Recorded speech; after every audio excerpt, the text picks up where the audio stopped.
Recording 3212379. That's a super start recording password. Looks like we are going live. Okay. So the curtains are messed up. That's okay. We're on a pretty tight live budget here. Anyways, Chris, I just asked you a question. I'm going to ask it again. Oh, God. Okay, we got Chris Carlino with us today. If you had a theme song, but it didn't play when you came out, like I said, for a fight, we had this huge boxing match where everybody in the front is wearing like fur coats. Not like that. Just pops out when you're walking down the street. Imagine yourself like at Times Square. There's a bunch of people around. And then you notice, like, man, there's a couple of people looking at me. And they realize it's Chris Carlino. And then this song starts playing. What is it? You know, this doesn't get any easier just because you asked me the second time. Yeah, you had a good 3 or 4 minutes when we were ironing that out. I didn't know that I was going to get asked it again. Oh, gosh. Shiny Happy People. Shiny Happy People. I don't know what that is. Oh, God. It's probably because I'm younger than you. Yeah, maybe. I don't know. I really don't have a spirit song or anything like that. Anyways, thanks for coming on today. Thank you. We're going to have fun with it. We'll see. So, I saw you pulled up in your wife's car. Tell me about that thing. Oh, that thing's awesome. It's just a glorious vehicle. It's a Lexus RC Yeah. 350F Sport. It's all good. My wife has a better car than me, too. I use the I don't have enough gas excuse, and I'm running late to go to Perfect. my friend's house, and so I used that excuse, and I got here in her car. I wanted a diesel for the longest time, and then she got a diesel. But I did get a cool Land Cruiser that I wanted for a long Is that time. the Bug? Yeah. Her and her mom both have diesel bugs, so it's pretty cool. Yeah, that's a really masculine car. So anyways, I want to bring something up. You used to own a frozen custard business. Yes. And we love frozen custard. Where were you? We found one in Cedar Hill before we met you. Is that and over then by the movie theater? yes, and they shut down. Yeah, there's probably a reason. And it was delicious. Yeah, it's good stuff. What is it made out of? A lot of egg. It's if you'd asked me this maybe 10 years ago, I probably would have given you the textbook answer. But now it's so much time has gone, and I've lost complete interest in it. So there's like egg whites and other crap and stuff. It's somewhere between ice cream and Right. And How did you get into selling frozen custard? Like, you know what? Ice cream, they're doing that shit wrong. We're going to sell frozen custard. I blame my ex-wife. So whenever we used to go, her parents lived in West Monroe, Louisiana. And so every time we would go there to visit, we would always stop at this place called Eskimos in West Monroe. Right. Or Monroe, rather. And so I've always had that entrepreneurial drive all throughout my life. And I really wanted to own my own business. I wanted to be my own boss. I didn't like taking, orders from someone that I had no vested interest in seeing the business be successful. So the harder you worked, you didn't get any... No. Yeah. You didn't get anything else out of it. For the most part, yeah. So I've always wanted to have my own business. And, for a long time, I wanted to own like a pizza place. And then it was something else and something else. Right. But, we finally got to talking to the owner of that place. And we talked him into kind of doing a franchise of some sort. And kind of evolved from there. And so I've really I'm a hard worker when it's something that I'm really interested in. Right. And so I was motivated initially. And then so took some time, picked out the location, finally got the building going. A buddy of mine built the building for me, and I kind of just rented it from him. And we opened up, and it was a fantastic success for like the first month. Oh, okay. And so initially, right away. Oh, it was huge success. It was huge success. But you dove all in. You had someone build a building for you. Correct. Beautiful brick building, painted it yellow. And everything. We went all in. Oh my gosh. And so we got a thumbs down from Saul. Yeah. Our IT guy. There's a lot of things that you'll notice in this story were like red flags along the way, but for the most part, really went head into it. Had a fantastic first month. And where was this at? This was in Waxahachie, okay. Waxahachie, Texas. And so then things kind of turned, and found out that I was going to be getting divorced. And so since the idea of the restaurant was initially hers, my heart wasn't really into it. Gotcha. And The passion wasn't there anymore. The passion wasn't there. I was supremely depressed for a long period of time. And so I really just, my heart wasn't into the business. And so I let a bunch of teenagers practically run the business for me. Yeah. And they have no vested interest. They have no passion. They don't have the passion. It's ice cream. They're giving away free stuff to their friends. How can I get from 5 to 10 o'clock, make my $40 and get out of here? To show up. Right. And so the business pretty much just went downhill from there. And then by the time I got my head back together and I wanted to try and give it another go, it was really a little too late. Right. So it was a tremendous investment that was almost completely lost. Oh, wow. And I really felt really bad about it. I had a family member that had lent me some money, and I had my own money invested in it. And so by the end of the day, when I finally got rid of everything, I was about $250,000. Oh, man, that's a lot of weight on your shoulders. I grew a lot from that experience, and it really changed my outlook towards having my own business for a long period of time. Right. I really didn't want to be in business ever again. And then so it took a long time for me to really want to get back into it. What were you doing before that? Had you had any businesses or? I've always had some sort of business on the side, but for the past... So you're a hustler.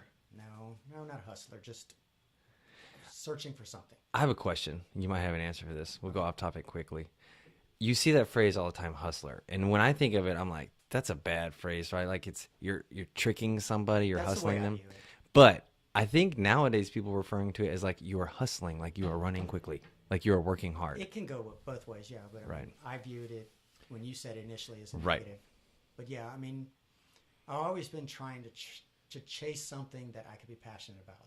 Right. And there's been a few things that I've had, a lot of interest in, and that kept my attention. I have ADD so bad, it's really hard for me to stay focused on things. And so... Unless you're passionate about it. Even then. So even my current venture, it's easy for me to just lose focus and go completely off the rails. Mm-hmm. I can have so many different little projects going on that all surround what I'm trying to achieve. But it's like, oh, I got to spend a little bit of time on this one. I got to spend a little time on this one. I got to spend a little time on this one. Right. And I got to be careful that I don't have what we call scope creep. I keep my focus on the main thing and try to limit the things that are outside of that main project. Scope creep? Yeah, I'm a software developer. I've been one for at least the past 20 years. Right. So that's when you were asking me what I did prior to then, or I was a programmer. Software, mostly boring stuff. Did web development later on near the tail end of my career. But, it's, I don't know, it's just been... Yeah. So you went from software development, opened the frozen custard place. I was trying to do both at the same time. And so my goal was to try and do both until I couldn't do both. And then pick the one that was going to make me the most successful. Right. And so whether that was with the frozen custard or whether it was AGF or whatever, I was going to try and do both until I couldn't do both successfully. So for those of you who don't know, he runs AGF now, which is one of the best. This is a non-biased opinion, even though we're close friends.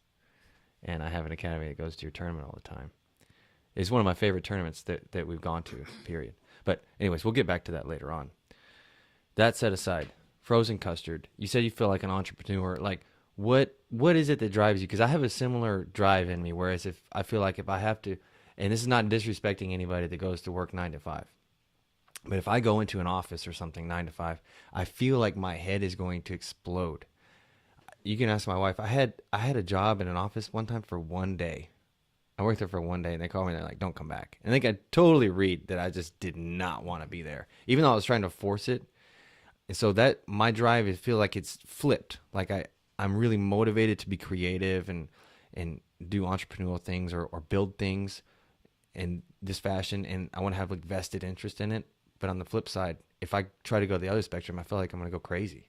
Well, there's that balance of wanting to do something that you're passionate about, that you can be creative about, that you can have fun with, and being able to afford to do it. Right. And so it took me a very long time to finally reach that business idea or that idea that I could really, feel at home with. Right. I mean, if you look at my work history, and all the jobs that I've had, almost all of them have resulted in me getting fired. You probably didn't know that about me, but I've gotten fired because something else has attracted my attention. Right. I've just not. I mean, there's been a few jobs here and there. I had a job in Colorado where I was working for an investment newsletter. Absolutely loved that job, but what made that job special is because I constantly got the praise and recognition from the owner for how much effort I was putting into the business. It made me want to work harder for him. Right. It made me want to see him be successful. And he was like a family figure to me, his whole family. I mean, we started off working in his basement of his house, and it grew into this really huge company. And I was thinking about it a while back, and I really don't know what led me to leave that business specifically. I think maybe because it was the dot-com bubble had burst at that point, so the business was kind of losing its subscribers and such. But I can't really recall exactly what it was. But then I know that we had my first child, and our family was in Louisiana, and I had a buddy of mine whose brother had died, and he had offered me a position as a software developer there, and everything kind of fit together, and I decided to move there. But other than that, I mean, almost every job I've had, I've lost it. Right. Because they've told me, you know. They could sense almost that you didn't want to be there, or you just weren't passionate about it. And so, like, even when we get back to AGF, I was working that same company that I was working with when I was working for the custard place. And as I started growing my business, the effort level and the scales were tipping. Yeah, it was getting painfully obvious, and there came a point where I was completely lost in what I was doing, and I just lost interest. And I really couldn't do it. And I was kind of checking out. Right. And I was just counting the time before I got that phone call. Yeah. And ultimately, I got the phone call, and you weren't surprised. I wasn't surprised. I was more relieved. I mean, I wasn't going to sit there and say, "Hey, peace out. I'm going to go do other things." I probably should have, but I let him do that job for me. Right. And so then I collected unemployment. So you think all those experiences led you up to AGF, which I want to spend a while talking about today. I promise you I wouldn't talk about it the whole time. But you guys are the pinnacle of success. I feel like everybody that goes to your tournaments feels at home. They feel welcome. Everything smoothly ran.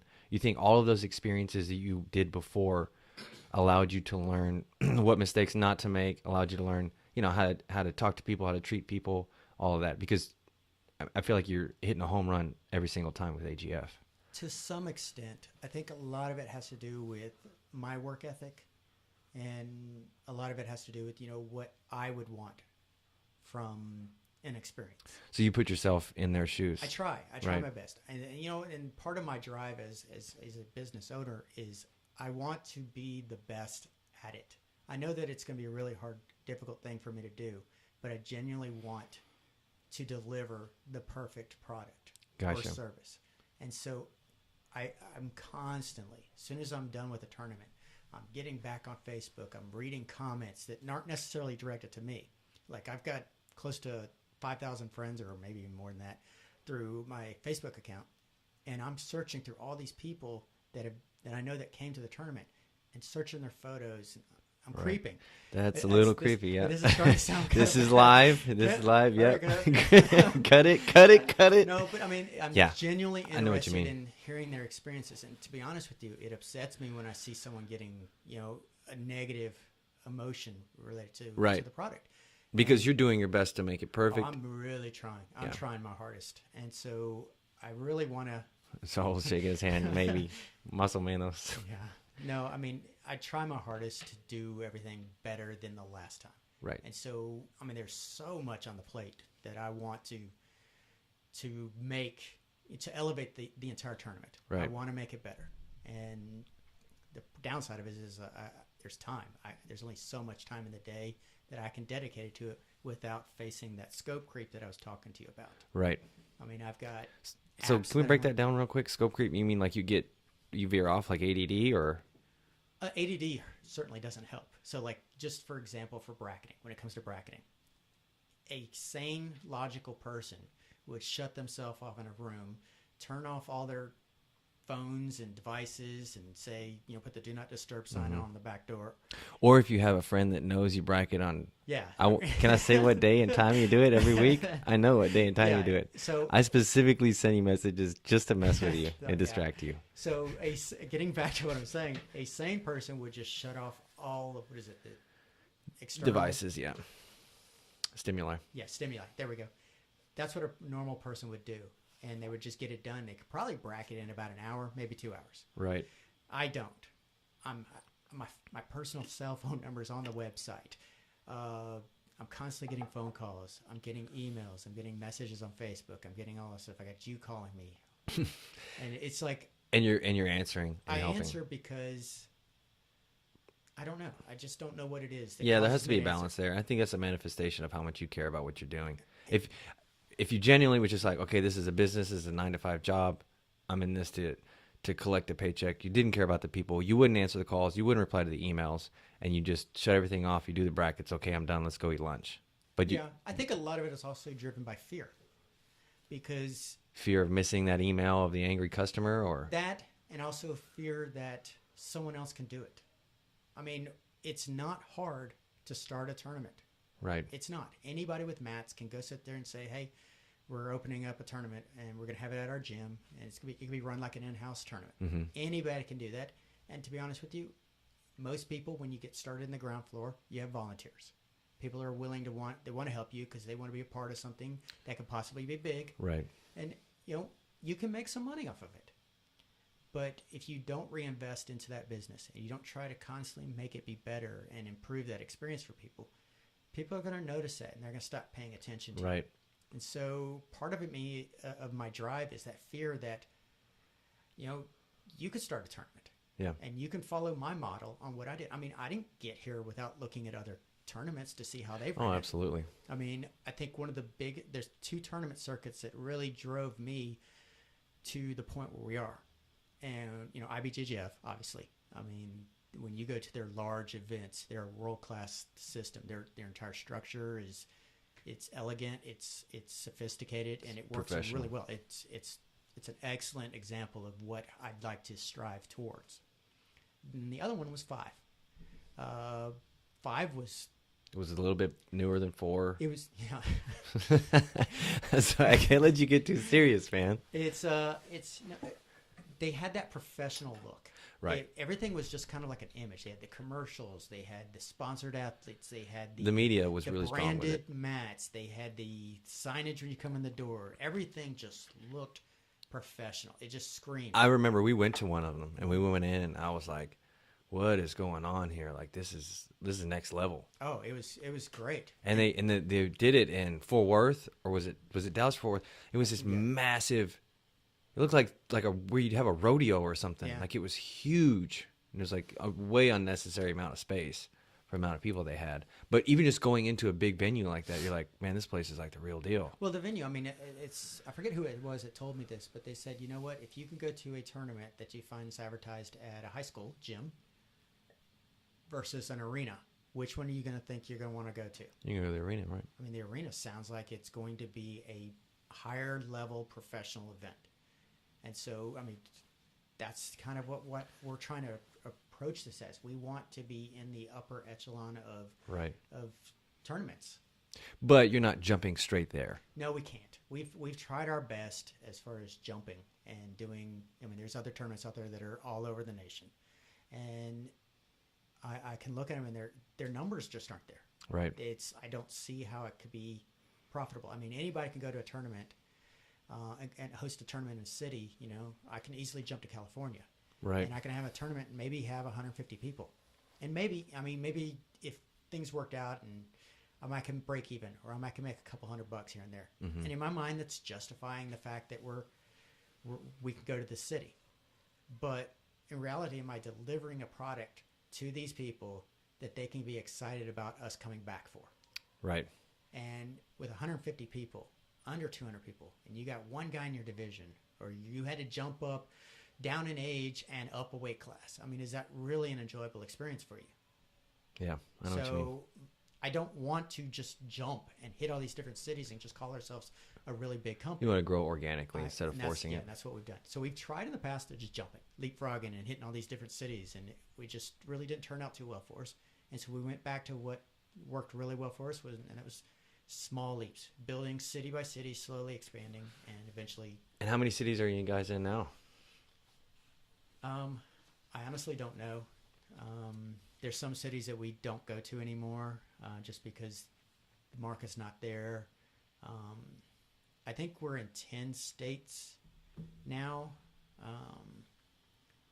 maybe 15, 20 cities. So that keeps you traveling all the time. Yeah, we have a pretty busy schedule. I have a super supportive wife that she pretty much helps me keep things organized. I would have a lot of challenges if she wasn't part of it, and she helps me with all the administrative side of things. And so you guys are traveling how many weeks out of the year? Well, we're also dumb, and we like to fill our schedule with traveling to other places when we're not doing business related stuff. So, I mean, we have family in Louisiana.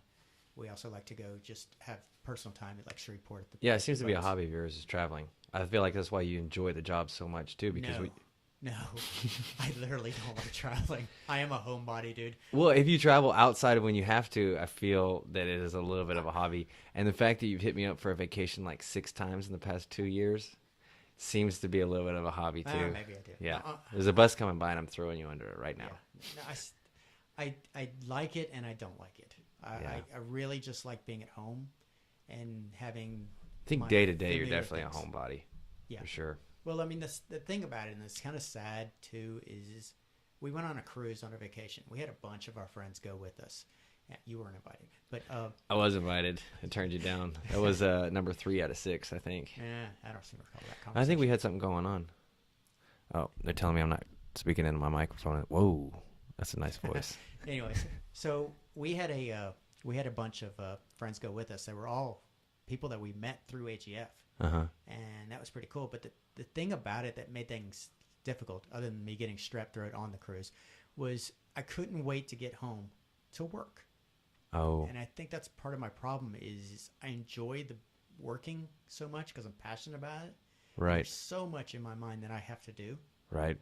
That it makes sometimes the travel difficult for me. Yeah, it's hard to turn that switch off. Yeah. I imagine. Yeah. So we have a tournament in Belgium in December.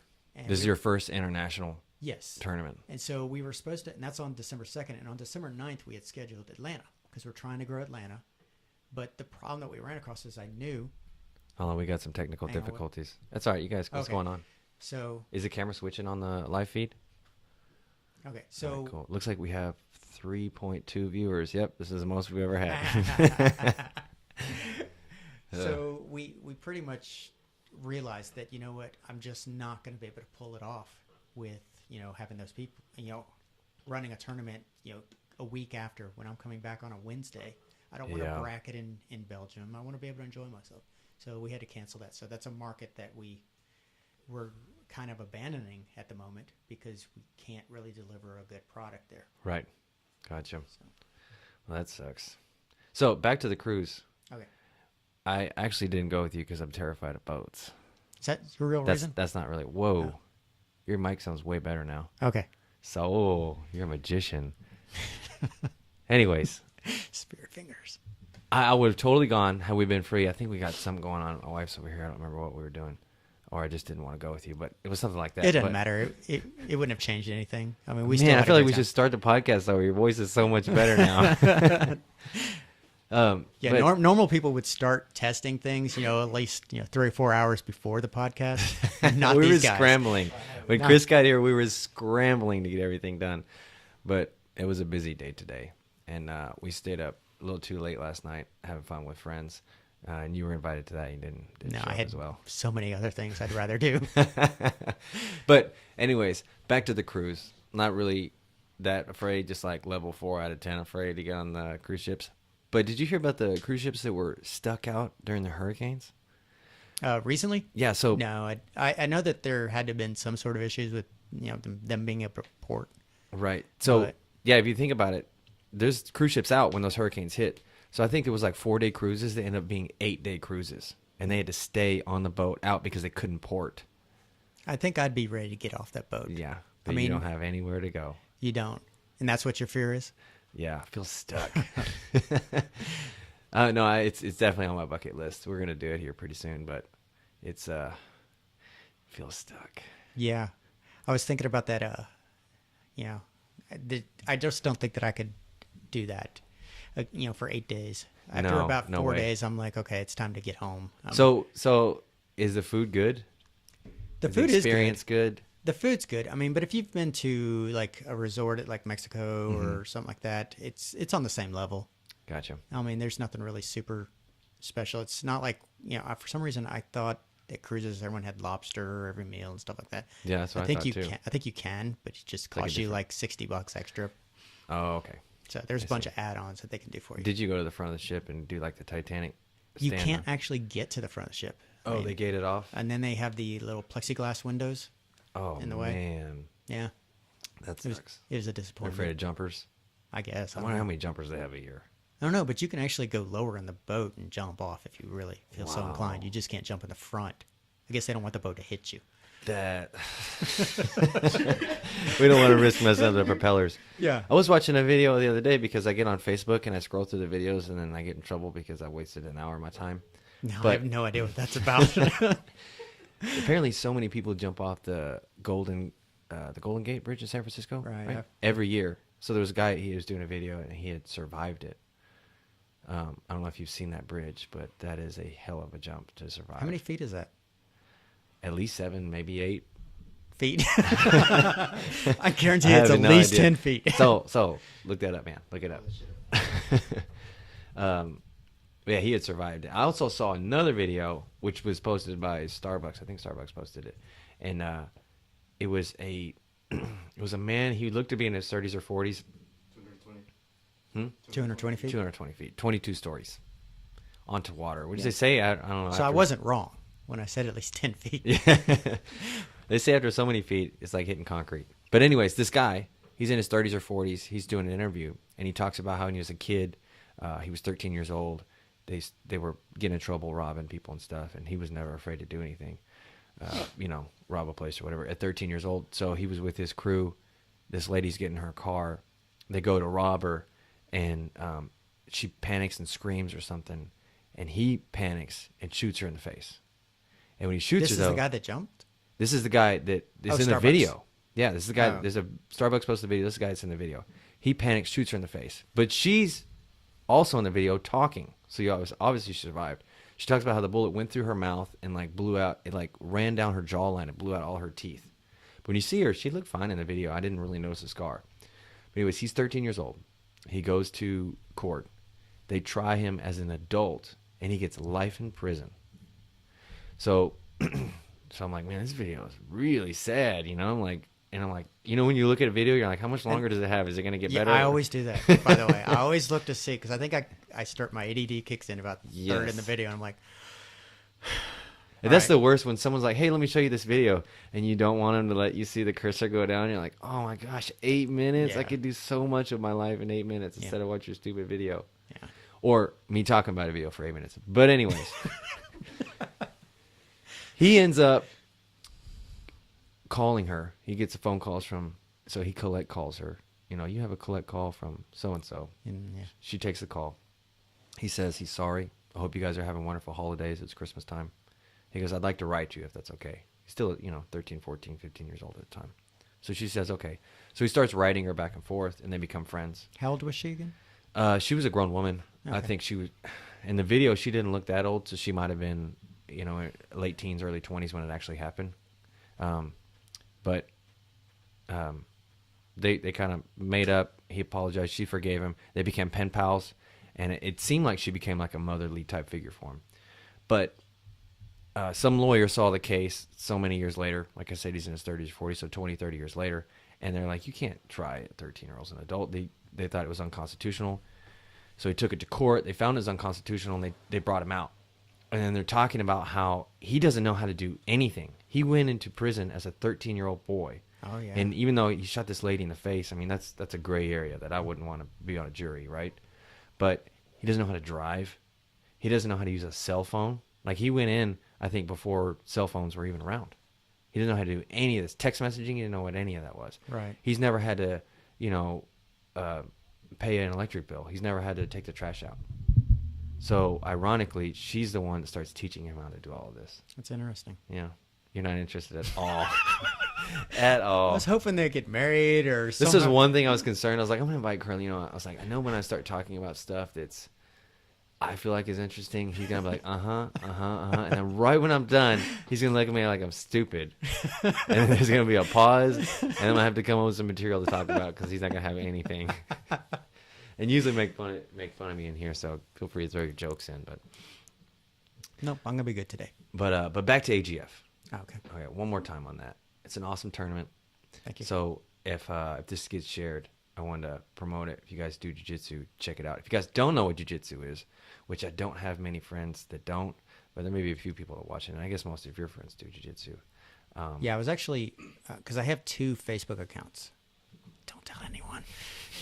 One is AGF, obviously, and then one is more my personal, and they've kind of blended together. One actually says Chris AGF Carlino. Right. And so that's my obvious business one. The personal one is like from high school friends and people that I've met through non-jiu-jitsu related stuff.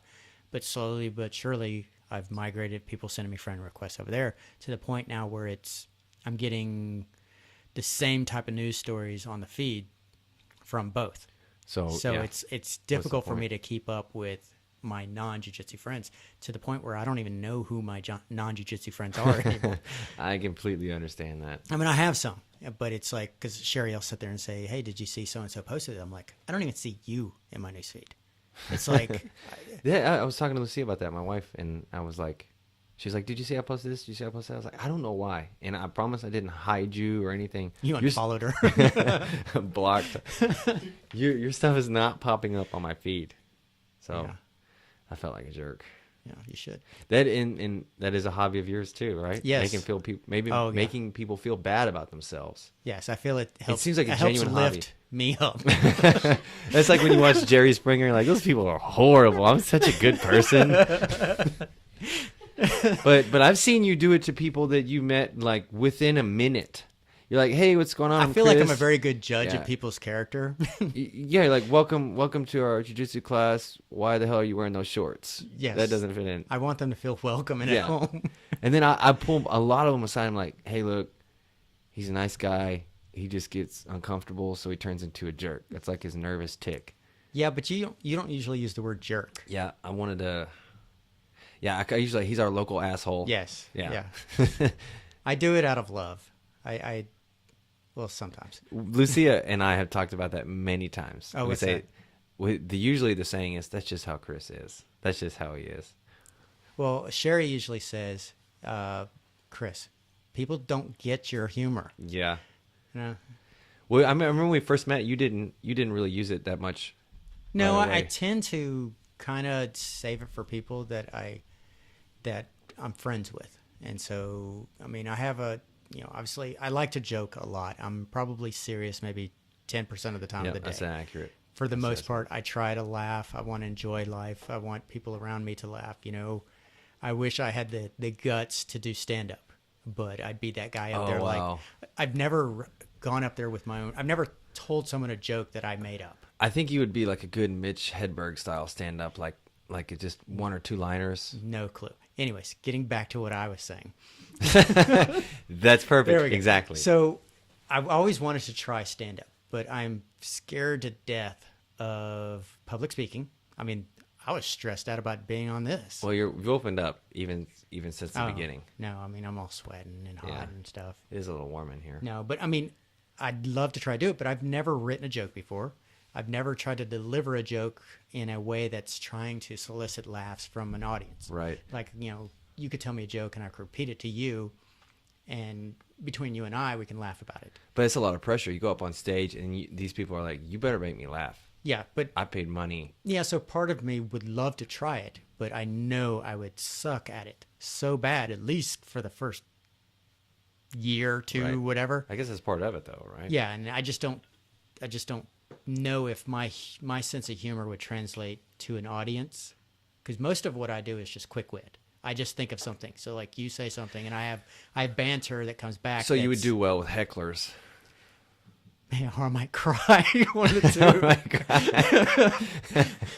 I don't know. I don't know. I would think that I could deal with just quick On the wit type spot, stuff, on the right. spot type stuff. But then again, my anxiety and my fear of public speaking would come in and cause me Might hold you problems. back.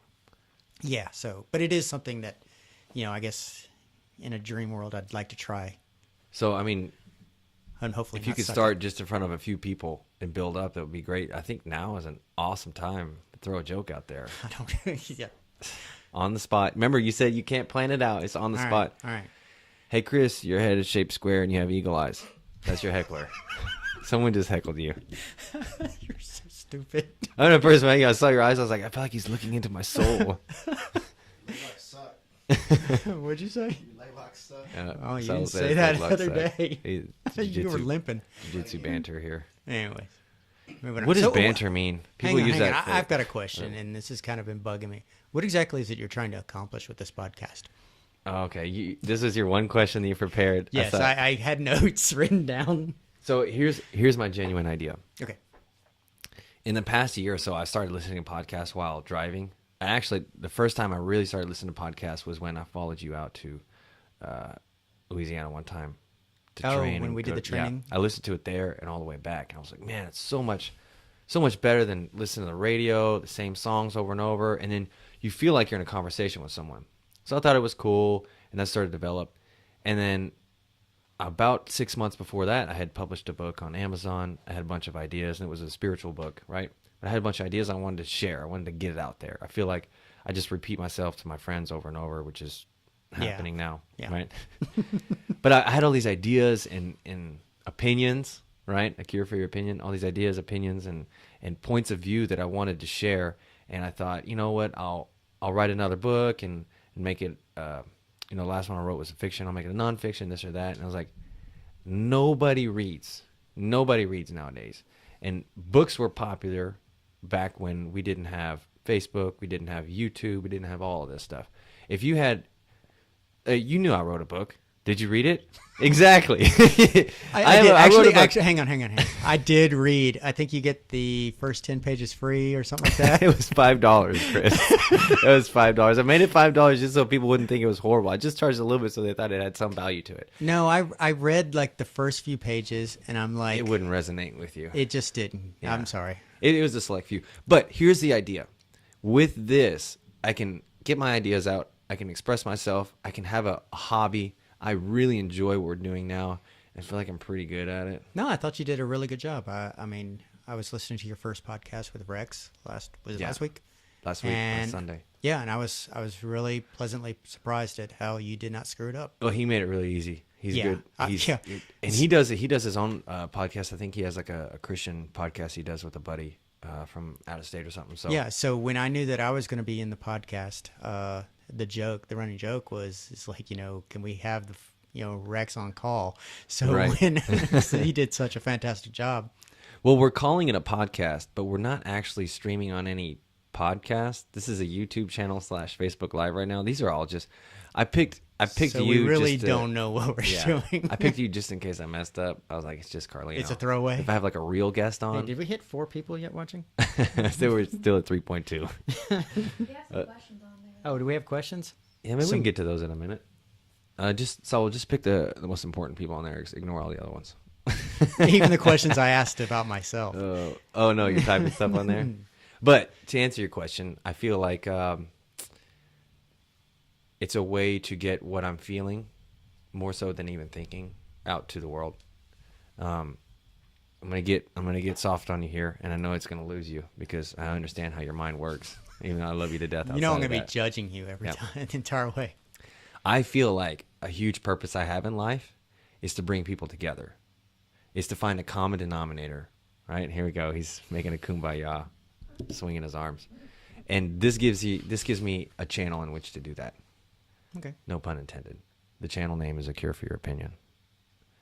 So in a little bit. Wait, hold on. What does that actually mean? A cure for your opinion. So if I have an opinion, you're going to fix it? Yeah, I'm gonna fix it. Exactly. So when you read it, you're like, what the hell's wrong with my opinion? Yeah, because when you told me that earlier, I was like, You thought about it, didn't you? you kind of devalue my opinion because Exactly. you want to change it. You thought about it. That didn't sounds you? like my type of show. So in a little bit, you're gonna have to offer a cure for everybody's opinion, and I'm gonna ask you one way to help fix the world. So you better start preparing for that now. But Can you talk for the next 30 minutes while I... while I'm talking, Google something? you need to be actively listening and responding. Oh, man. So another random point. Okay. If you're having a conversation with someone, right? Or if you ever just a relationship with someone, friend, right? Spouse, customer, whatever it is. What's the best thing you can do? Let's see if you can answer it. Let's see if you answer the same way I do. If you do one thing, what's the best thing you can do? With any type of... Just within a relationship. Did you say a conversation? Conversation, that gives it away. No. Listen. Yeah, listening. So I bet you listen. No, we're always talking about that. You know when you're talking to somebody and you can see it in their eyes. They're not listening to anything that you're saying. Yeah, he looks away. They're not listening to anything that you're saying, and they're planning what they're going to say next. Like a perfect example is one-uppers. Now you're like, hey, we went fishing. I hadn't been fishing in a couple of years, and we went down the creek, and I caught 3 bass. I caught 5. Yeah, immediately. Yeah. And it devalues whatever you said. I mean, I have friends that are like that, where you feel like the moment you have a pause is their opportunity to start talking. By the flip side, I have a bad habit of interrupting people as well. So you'll start talking. Anyways, I know you do, but let's... You'll start talking, and I have in my mind, because I do this to Sherry all the time, she'll say something, and in my mind, I'm like, I know exactly where this is going. Let me save you the time of finishing that, because just in case you only have so many words left in your life. Yes. Let's save you, and I'll answer it. I feel the same way. And I feel like kind of like what you just did to me. 25% of the time I'm right, and 75% No, look like I an don't idiot. even know. I don't even know if I'm 25% right. But then she'll just like, and then that's when I know that I've just done it again, Yeah. and I'm like, okay, what did you need to say? And then when I'm right, I'm like, yeah, Today's the day. today, I got it right. See, why are you mad? So, yeah, I don't know how I But got off yes, subject listen is the there. Listening. yeah. Listen. I'm not a very good listener. Listen, Linda. Have you seen that video? How does it go? So, how does it go? Listen, Linda. Okay, but listen. Okay, well, listen, Linda. I Have don't you know. seen it? No. Can we pull it? I don't know. We got to figure out how to pull up YouTube videos. That's our next venture. Maybe I We were should just work trying to on get that audio next. earlier. You're an IT guy. You can look at all this stuff. Now I'm retired. Oh, okay. So, was there actually legit questions on there, or Dave went. Oh, Dave. Dave yeah, this- Turden? this- do we want to know what Troll. Dave had to Dave say? wants a shout out for AGF photos. Oh yeah. Oh, Dave Turton is our photographer, and he does a lot of hard work. He kind of reminds me of me, just not as handsome, and Or tall. or have as much hair. I guess Dave just called you short, ugly, and bald. Dave, Right. Dave is every bit as handsome as you, if not a little bit more. No, probably not. But anyways, moving on.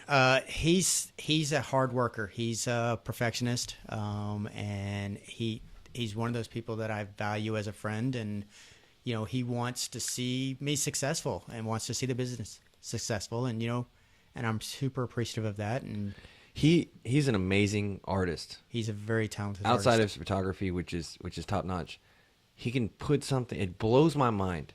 I feel like there's some part of your brain that artists, like people that draw, is what do you name like a person that draws? Painter. Stupid. Oh. You draw. They could just put it on paper. It comes out of nowhere. Here, No. pet peeve number 2. Someone that doesn't listen. When you're trying to have a serious conversation and they throw out some stupid comment, and then when you give them their 5 seconds to laugh, and you try to continue on, and they keep laughing, and then all of a sudden you feel like a total idiot, and then you're angry. I don't even know what you're even talking about. You guys have a pretty good question. Okay, so Wait, hold on. over you. Dave asked, is there a specific goal that the AGF will try to get to next year? We were talking about that the other day. Is Oh. there a specific goal the AGF would like to get to in the next year? So, cool question. You said we had 2.5 viewers. Is Dave the half? Oh no! There we go. There's your stand up. Anyways, all right. So I personally would like to continue the path we're going and just do a little bit of growth, like hit a new surrounding cities, like possibly something in Tennessee, South Carolina. I'd like to continue to grow Florida. So you feel like you're moving east? I want to. So I don't know geography. I just we're made here, that up. and I suck at geography. We're here, and then we kind of expand this way. Brandon, Did everybody see that? He just made a circle. I with made his a hands. circle. He said, he literally said, we have a small circle, and then we're going to make a bigger circle. Yeah, in essence, we're just going to expand the radius and Gotcha. just kind of go from there.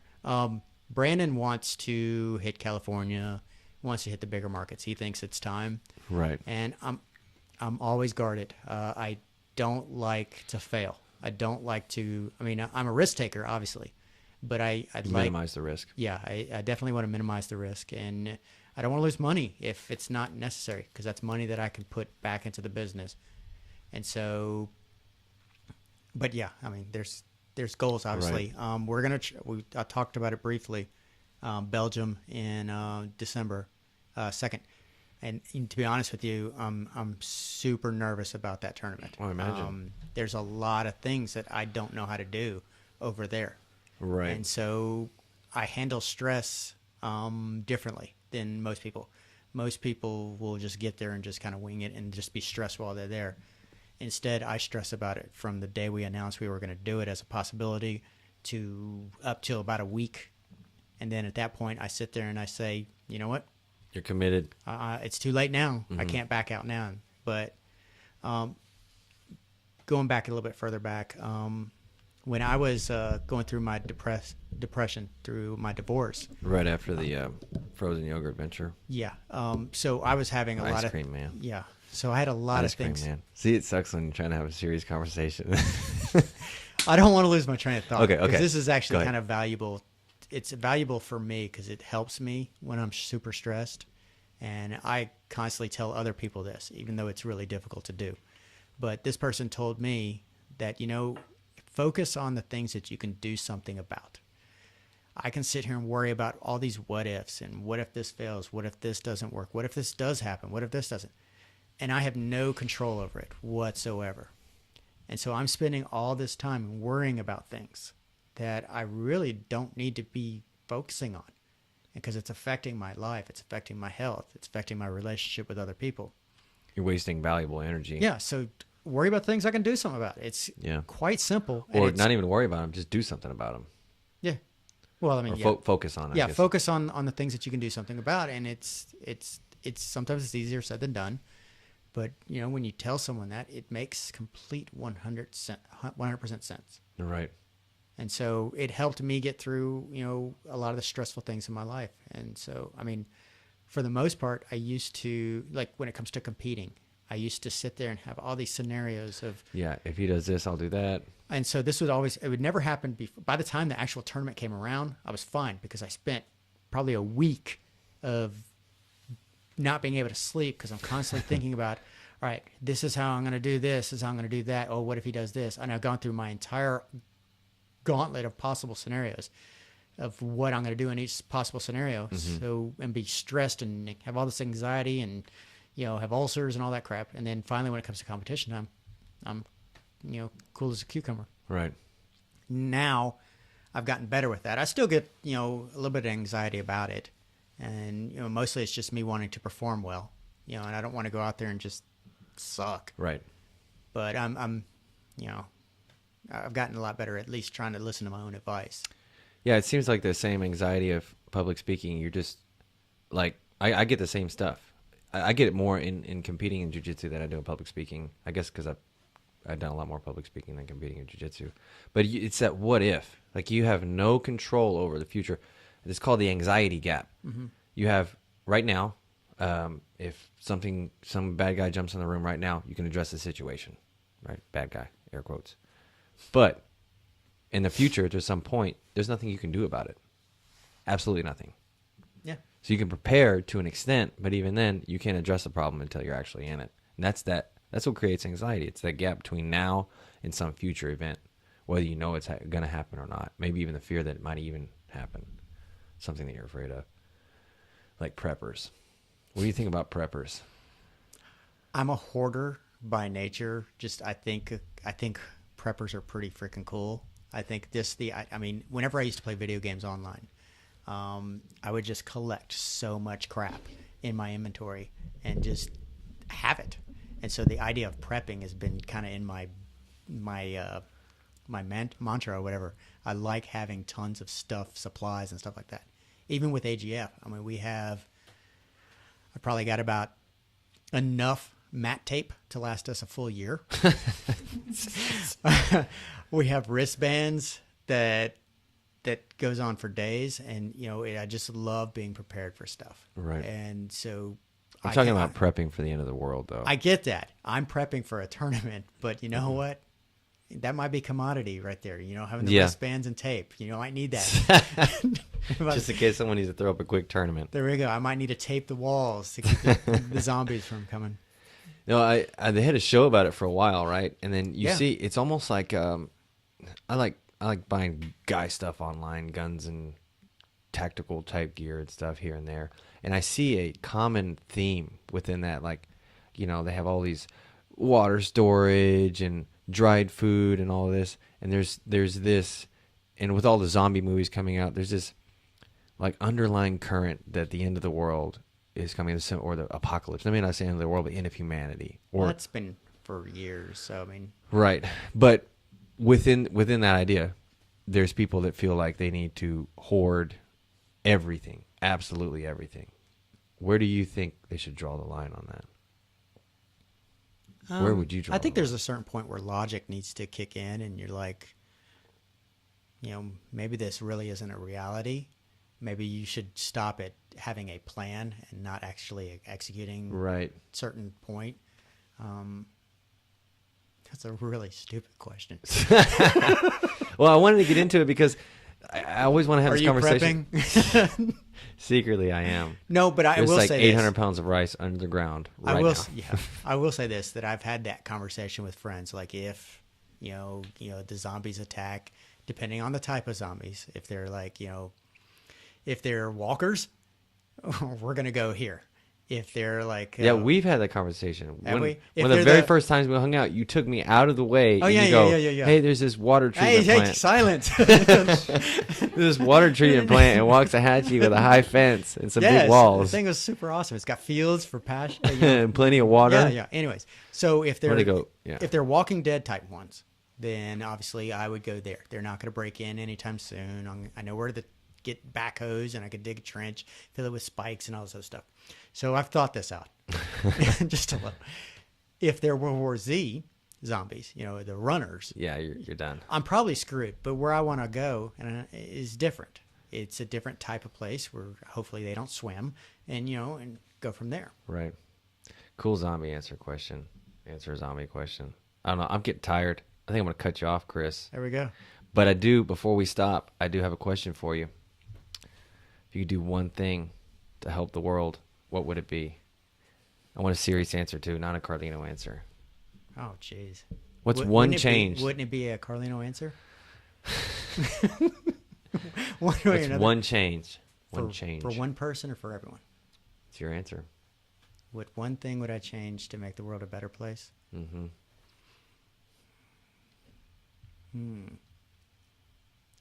I would probably get rid of... Oh, jeez. I think one of the things that's really hurt us as a society, but has helped us at the same point, is social media. Wow, valid point. I mean, it's created opportunities for us to connect with so many people, but in some ways it's not real relationships. I mean, as I said, I used to be a gamer, and I used to make tons of friends through playing video games. You go to play the game every single day, and you hang out with your buddies and your friends, air quotes, and they're not real relationships. They're missing. There's parts of a relationship that you have which requires face-to-face interaction, and that's obviously something that's missing. And so with the whole social media thing, it allows people to be distant. It allows people to project a different type of personality than what they may or may not have in real life. Right. And so even my personality on Facebook is guarded to some extent. I'm not you can look at my Facebook profile and the posts that I make and see that I don't express my true personality on that versus the way I do, like even on this right now. I mean, I'm sarcastic. I have dry humor. I'm an asshole at times. It's, and I like to laugh. But on my posts on Facebook, they're not as frequent. They're not that kind of post because people don't understand tone in text. And so there's that disconnect. So you don't have the same kind of relationships that you would with real people.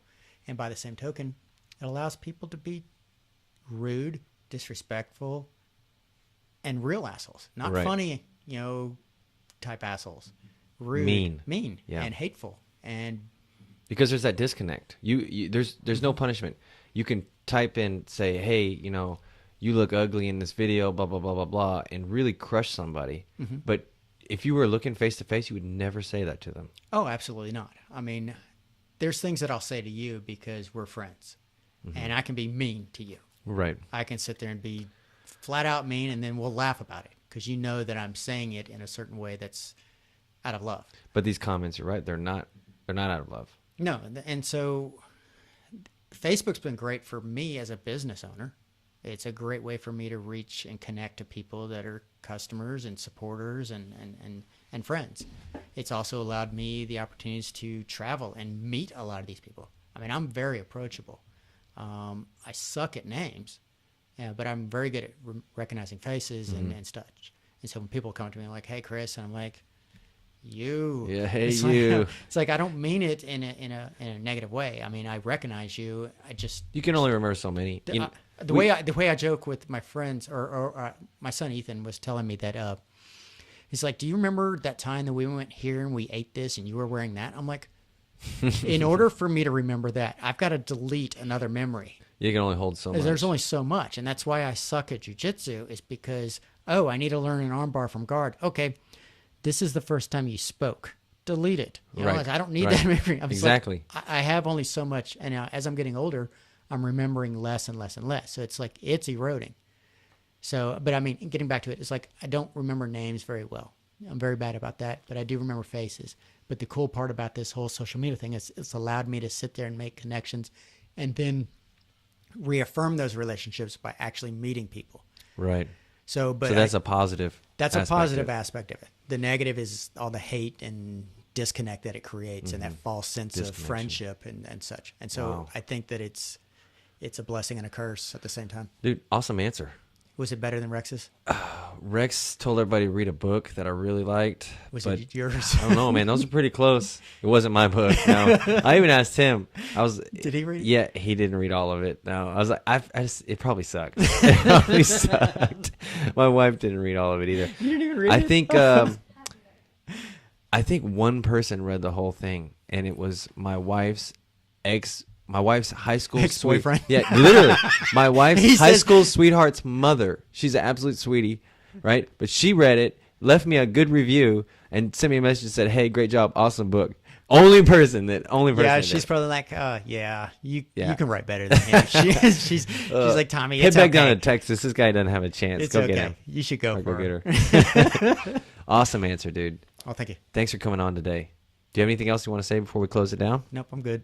All right, I think we're a little bit less than an hour, but should we keep talking? No, we're right at it. No, I don't want this one to suck. For a minute and a half? We have a minute and a half. 58 and a half. Was there any more questions on Facebook? We can. No, not really. Basically, how many pairs of underwear should one person own? Oh, that's a great question. 3. Hey, I've shared a changing room with you. I know you wear whitey tighties. I do not wear whitey tighties. Okay, you wear the whitey tighties that are colored. You wear colored tighties. Boxer briefs. You wear briefs. I wear briefs. Yeah. I like things stay where they need to go. Oh man, how many pairs? Who asked that? Dave. Okay. Is Dave the only one, only viewer? Yes. My answer is 10. Minimum of 10. I probably have about 20. But we wash clothes at our house every day. Oh wow. Yeah, every single day practically. So I could literally own one pair. Yeah. That's cool. Cool story. All right, guys, we're going to close out. Chris is getting boring. I'm getting tired. That's it. Cut it off. Thanks for listening, guys. Thanks for having me. A cure for your opinion. Nobody cares. Oh.